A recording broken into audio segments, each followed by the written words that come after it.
Сайн байцгаана уу? Одоо бүгдээрээ PowerPoint 2016 програм дээр мастер хуудсыг хэрхэн бэлтгэх талаар үздэгье. За мастер хуудас гэхлээр юу хэлж ийн вэ гэхлээр бүх хуудсандаа одоо автоматар ашиглаж болохоор одоо жишээлх юм бол логотой, тэгээ хуудасны дугаартай, хөлийн тексттэй, тэгээд огноогоо оруулсан. Тэгээ бүх хуудасны үсгийн фонт нь адил. Бүх хуудсан дээр нэг загварыг ашиглах тохиолдолд тэрийгэ мастер хэлбэрээр мастер хуудасаар бэлтгээд ашиглаж болно гэсэн үг байна. Тэгээ мастер хуудсыг бэлтгэхдээ яах вэ гэхээр Waves руу ороод slide master командыг сонгоно. Slide master. За ингээхээр энд slide master гэсэн зэс үүснэ. За тухайн зэснээс хамгийн ихэнд нэг гэсэн толгой хуудас байж байна. За энэ хуудсан дээр одоо хэдүүлээ би жишээлгээд эхний энэ бол одоо Calibra буюу ингээ фонт нь Calibra гэсэн фонттой байна тий. Тэгэхээр бид нэр ихэнхдээ Times юм уу Arial фонтоор бичдэг. Зүгээр ингээд одоо мастер бэлтгээгүй тохиолдолд үсгийн фонт маань цаанаас өгөгдсөн фонтоор явдаг л одоо бид нэр хуудас болгон дээрээ фонтоо тохируулах шаардлага гардаг тий.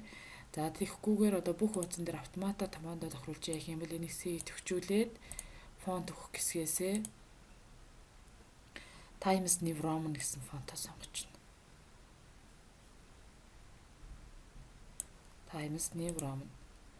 За дараагийн хэсгүүд бас Times New Roman юм байна. За тэгээ хэмжээ нь. За гарчигны хэмжээ 44-тэй байх уу?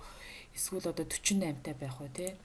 За доотлын жижиг шатлсан текстүүдийн хэмжээ хэд байх вэ? За ихэнхдээ одоо 28, за 32-оор бичнэ. За шатлсан текстүүд нэм хэмжээтэй байна гэдэг л. За тэгвэл бид нар одоо мастер хуудас бэлтгэж явах үедээ лого оруулж ирдэг. За insert-ны shapes аваад за энд нэг юу иччихье. За shapes-ныхаа shape-тэй ажиллах командаараа бол shape-ийнхаа өнгө загварыг нь тохируулаад өгтөж болно.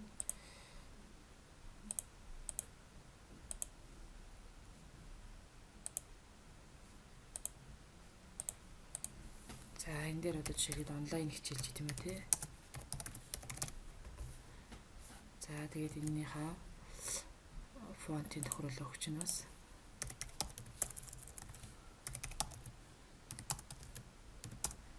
Times New Roman. За ингээд. За тэгээ хөлийн текст маань мэдээж саяны оруулсан одоо энэ юутай адилхан өнгөтэй гэж үдэ огноо формат shape field-ийг цэнхэр өнгөөр өгчээ.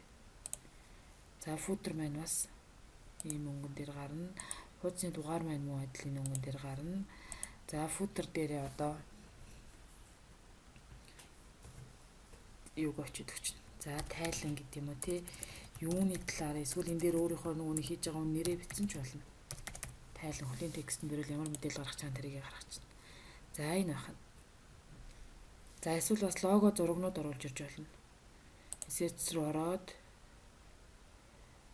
picture дээрээ дараад за энэ манай сургуулийн лого байж гин тийм ээ. За энэ логог оруулчих. За логого жижигрүүлээд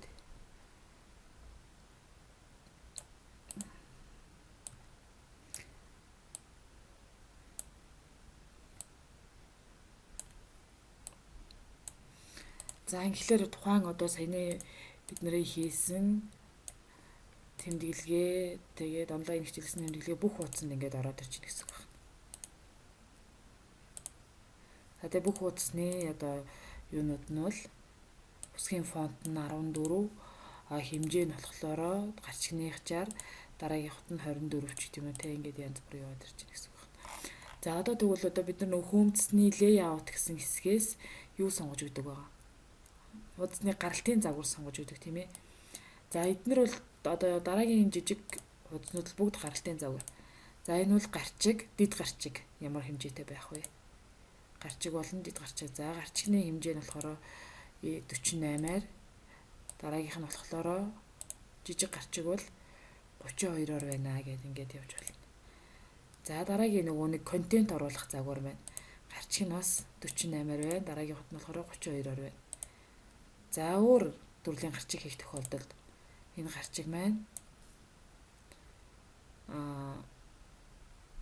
За 60-та байлаа гэж бодоход гарчиг оруулах хэсэг маань ардаа өнгөтэй байна гэж тохируулах өгч энэ дэр.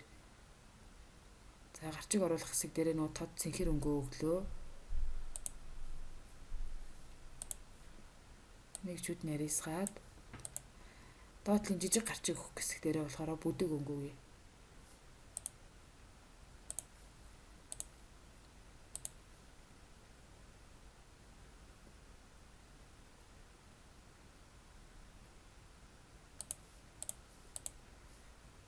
За иймэрхүү энэний текстийнх нь өнгө нь болохоор цагаан өнгөөр бичигдэнэ гэ текст фил нь цагаан өнгө. Энэ мөн адил цагаан. За энэ хар өнгөөрөө ажиллаа гэж бод. За ингээд дундах нөгөө layout буюу гаралтын загваруудаа бас тохируулаад өгч болно. Одоо хоёр багантай тексттэй тус бүр дээрээ контент оруулна гээд зөвхөн гарчиг оруулаад доор нь тайлбар явна. Тэрийг ингээд нэг ус нэг хуудсан дээрээ одоо тохируулаад өгчих юм бол дараагийн хуудаснууд гарч ирэхэд ямар ч асуудал болно гэсэн. Энэ загвар одоо энд жоохон логотойгоо давхцаад ах юм бэл энийг ийшин сонгоод за ингээд бүгд нэгийнхэн нэлээ яваад гаралтуудынхаа тайлбарыг ингээд тохируулаад өгч гаралтуудаа тохируулах өгч. За ингээд мастер хуудасаа бэлтгэцээ гэж үзэх юм бол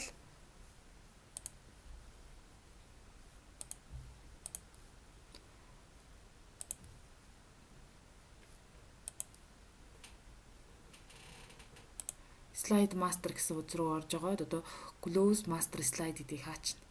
Бидний оруулж ирсэн лого маань тэ онлайн хичээл гэсэн текст маань. За одоо харшин хуудасны new slide. Тэгэхээр бүх хуудсан дээр гарч ирж байна. За энэ бол контент загвар. Одоо хоёр багантай загвар сонгоё. Layout руугаа орлоо. Хоёр багантай загвар нь ингээд. За энэ дээр нөө гарчигтай загвар layout. Бидний тохируулж өгсөн гарчигтай загвар ингээд яваад байна гэсэн үг. За одоо хөл толгойн текст оруулж ирээ. Inserts рүүгээ орлоо. Header and footer руу ороод огноо оруулна, slide number оруулна, хөлийн текст оруулна. Хөлийн текстэн дээр болохоор тайл ингэж бичлээ. Бүх хуудсанд apply to all. За тэгэхээр нөө хөлийн текст нь бидний тохируулж өгснөөр цэнхэр өнгөтэй гараад ирчихнэ гэсэн үг. За ингээд master slide-ыг бэлтгэснээрээ бүх хуудсан дээр лого оруулах, тэгээд хөлийн текст оруулах, хуудасныхаа одоо юуг тохируулах, фонтыг тохируулах. Энэ дээр сонгохлоор нөө Times-ийн 48. Энэ дээр бол Times-ийн 32 гэдэг. Бүх хуудсан дээр адилхан одоо фонт маань